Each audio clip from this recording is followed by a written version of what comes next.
La première ébauche du plan national d'affectation des terres devrait être présentée au gouvernement cette fin d'année par la commission technique en charge du projet.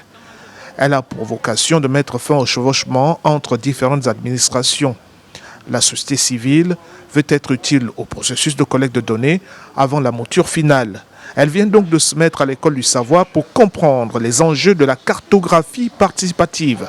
C'est un outil très important, non seulement pour les communautés, mais aussi pour l'administration et même pour les opérateurs économiques.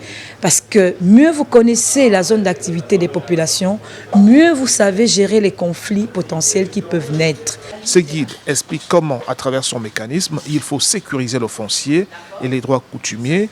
Il est l'un des meilleurs moyens de protéger les forêts et de réduire la pauvreté des communautés rurales.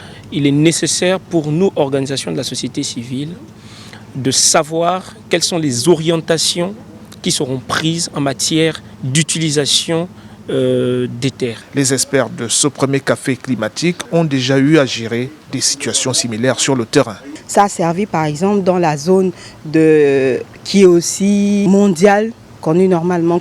Donc dans ce permis qui avait été concédé à Olam, qui a fini par laisser, à base des recommandations qui avaient été faites par la cartographie participative. Pour l'Alliance panafricaine pour la justice climatique, ce rendez-vous intervient à un moment de prise de grandes décisions gouvernementales en matière de gestion de l'environnement.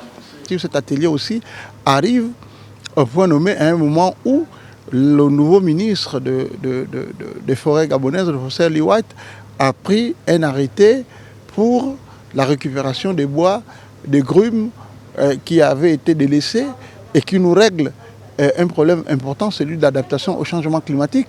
Grâce à cette méthodologie de cartographie participative, comment aller retrouver tous ces repères. Le principe de la cartographie participative voudrait que les populations des zones rurales conduisent le processus du début jusqu'à la fin. Il se fait avec les communautés bénéficiaires d'un projet et celles qui partagent les limites avec elles.